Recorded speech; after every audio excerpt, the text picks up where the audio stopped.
अस्सलाम वालेकुम, हरस किचन में आपका वेलकम है। आज मैं आप लोगों के साथ प्याज वाले पकोड़ों की रेसिपी शेयर कर रही हूँ, जो कि बहुत ही ज़बरदस्त है और बहुत ही इजी है, झटपट बनने वाली है। और इस रेसिपी से आपको एक बेनिफिट मिलेगा कि आप ये रेसिपी अपनी अफ्तारी में ज़रूर बनाएंगे और इतनी ईजी लगेगी कि आपने पहले कभी भी इस तरीके से नहीं बनाए होंगे ये प्याज वाले पकोड़े। और इनका टेस्ट इतना मज़े का होता है कि आप ज़रूर बनाकर ट्राई करें और मुझे बताएं कैसे बने आपके ये पकोड़े। स्टार्ट करते हैं। सबसे पहले एक बाउल ले लें, बाउल तो लाजमी लेना है। उसके बाद हमने प्याज ले लिए। प्याज मैंने 2 अदद और बड़े साइज़ के लिए और थोड़े मोटे काट लिए, ज़्यादा बारीक नहीं काटने। और इनको आराम से धोना है, ज़्यादा मसल के नहीं धोना, जस्ट एक पानी डालना है और उसको रिमूव कर देना है। उसके बाद हमने ये है हमारे पास खुश्क धनिया का दरदरा सा पाउडर, ये आपने 1 चम्मच डाल देना है। और उसके बाद हमारे पास क्रश चिली है, ये हम इसके ऊपर डालेंगे तकरीबन 1 चम्मच।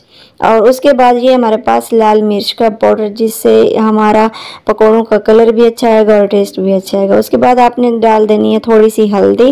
और आप सोच रहे होंगे ये सारी चीज़ें तो हम वैसे ही डालते हैं, और नमक हस्बे ज़ायका डालें। हाँ, आप डालते हैं ये सारी चीज़ें, लेकिन इनका जो मेथड है वो एक अलग तरीके से है। अब आपने बेसन डालना है। बेसन आपने इसके अंदर बहुत ज़्यादा नहीं डालना। कुछ लोग जब पकोड़े बनाते हैं तो उनके पकोड़े जो होते हैं वो बेसन वाले होते हैं, और जो चीज़ उसके अंदर डालते हैं वो बहुत ही कम मिकदार में होती है। हम बना रहे हैं प्याज वाले पकोड़े, तो प्याज की मिकदार हम ज़्यादा ही रखेंगे, बेसन थोड़ा रखेंगे, और हम पानी के साथ इसका एक मिक्सचर बना लेंगे। पानी हमने डाल दिया। अब मिक्सचर हमने इस तरह से बनाना है जिस तरह आप देख रहे हैं। अब हमने हाथों से ही इसको मसल के बनाना है, क्योंकि प्याज जो हमने मोटे काटे थे, साइज़ आप देख सकते हैं प्याज का ये कितने मोटे हैं और कितने लंबे हैं या बड़े हैं, ये आप देख सकते हैं। अब इनको आपने हाथों से मसल के बनाना है, और ये नहीं है कि आपने चम्मच से इसको मिक्स करना है, और ना ही आपने इसको ग्लव्स पहन के इस्तेमाल करना है, मिक्स करना है। आपने इनको हाथों से ही मिक्स करना है, मसल के इस तरह से। और प्याज में जो है वो इन मसालों का और बेसन का टेस्ट आ जाता है, बहुत ही मज़े के बनते हैं। ये देखिए प्याज कितनी ज़्यादा है और बेसन कितना कम है। तो इस तरीके से आपने बनाना, आपका बैटर बिल्कुल इस तरीके से होना चाहिए। और हमने घी को कर लिया था गरम, और इसको गरम करने के बाद हमने हाथ से थोड़ा थोड़ा बैटर लेना है, और फिर इसके अंदर हमने इस तरह से पकोड़े बना लेने हैं। और पकोड़े हमने थोड़े चपटे साइज़ में बनाने हैं, गोल नहीं बनाने। और ये थोड़ा पिज़्ज़ा स्टाइल में बनाएंगे, जैसे मिनी पिज़्ज़ा होता है बिल्कुल वैसे ही बनाएंगे।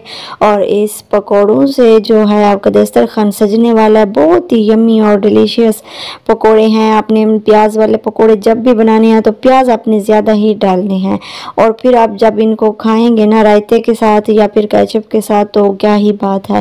और अपनी अफ्तारी में दस्तरखान पे सजाएं आप प्याज वाले पकोड़े। मैंने सोचा एक बार मैंने बनाए, मैंने सोचा कि आप लोगों के साथ भी ये रेसिपी शेयर कर दूँ। ये इतने ऊपर से क्रंची बन जाते हैं, और इनको क्रंची बनाने के लिए हमने इनको क्या करना है, बिल्कुल मीडियम फ्लेम के ऊपर या स्लो फ्लेम के ऊपर फ्राई करना है। फुल फ्लेम पे जब भी आप फ्राई करेंगे पकोड़े, वो अंदर से कच्चे रह जाएंगे, ऊपर से जल जाएंगे। तो आपने इस बात का ख्याल करना है। और जो भी मेरी रेसिपीज़ होती हैं उनमें मैं छोटी छोटी टिप्स देती रहती हूँ, क्योंकि मैं खुद जो चीज़ ट्राई करती हूँ परफेक्ट बनती है, उस चीज़ की मैं रेसिपी आप लोगों के साथ शेयर करती हूँ। और ये रेसिपी जब मैंने ट्राई की इतने मज़े के बने, क्योंकि मैंने इनको बिल्कुल स्लो फ्लेम के ऊपर छोड़ दिया था। और तकरीबन 2 से 3 मिनट के बाद फिर मैंने इनको थोड़ा सा चम्मच से प्रेस भी कर लिया था, क्योंकि मैंने सोचा कि ये अंदर से कच्चे रह जाएंगे, तो क्यों ना हम इसके ऊपर थोड़ा सा ज़ोर दे दें और प्रेस कर लें, और ये अंदर से भी कुक हो जाए। और जब ये बन गए तो यकीन करें इतने मज़े के बने थे, इतने क्रंची बने थे। और प्याज जो हैं वाह, इनका तो क्या ही कहना, इनका टेस्ट बहुत ही बढ़िया था, बहुत ही अच्छा था। और प्याज वाले जो पकोड़े हैं इनका कलर भी एक अलग से आता है। और जो आप दूसरे वाले बनाते हैं, चाहे आप आलू वाले पकोड़े बनाएं, चिकन वाले बनाएं या वेजिटेबल्स वाले जो भी बनाएं, उनका कलर एक अलग से होता है। लेकिन जो प्याज वाला हम बनाते हैं ये गोल्डन होता है, क्योंकि जब भी आप सोचें हम जो चीज़ भी बनाते हैं, जब प्याज का कलर हम डार्क ब्राउन करते हैं तो वो उस चीज़ का टेस्ट भी अच्छा आता है। जैसे हम राइस बनाते हैं तो उसमें बिरयानी में, राइस में, सब कुछ में प्याज का कलर बहुत ही परफेक्ट आता है। तो ये पकोड़ों में भी प्याज का कलर बहुत ही परफेक्ट आया, और इतने क्रंची थे और मज़े के थे। आप यकीन करें, मैं तो खाती ही रहेगी, बहुत मज़े के थे। आप एक बार ज़रूर इस तरीके से ट्राई करें। और ये जो मैंने टिप्स दिए हैं ना, तो ये टिप्स आपने ज़रूर फॉलो करनी है और इस टिप्स के साथ ही बनाने हैं। जिस तरह मैंने फ्लेम का बताया है और जिस तरह प्याज की मिकदार और बेसन की मिकदार बताई है, ये आपने ज़रूर इस तरह से ट्राई करने हैं। ये देखें, ये हमारे पकोड़े बनकर तैयार हो गए। कलर तो माशाल्लाह वेरी गुड, बहुत अच्छा आ रहा है। और खाने में जब आप बनाएंगे तो आपको पता चलेगा कि इनका टेस्ट कैसा है। हमारे जो प्याज वाले पकोड़े बन के तैयार हो गए, इनका कलर जो है, एक तो मुझे बहुत ही अच्छा लगा। और ये कलर हमारा क्यों आया, कैसे है, एक तो प्याज की वजह से है, दूसरा हमने इसके अंदर हल्दी पाउडर ऐड किया था। पकोड़ों में हल्दी पाउडर थोड़ा सा डाला करें, ज़्यादा मत डाला करें, क्योंकि हल्दी जो है वो ग़िज़ायत में भी गर्म होती है, तो आपने थोड़ा ही डालना है, क्योंकि पकोड़े तो वैसे ही गर्म होते हैं और फ्राई जब हो जाते हैं तो इनकी ग़िज़ायत और भी गर्म हो जाती है, यानी कि इनकी तासीर बहुत गर्म होती है, तो आपने थोड़ा सा डालना है। हमारे क्रिस्पी और क्रंची प्याज वाले पकोड़े बन के तैयार हो गए हैं।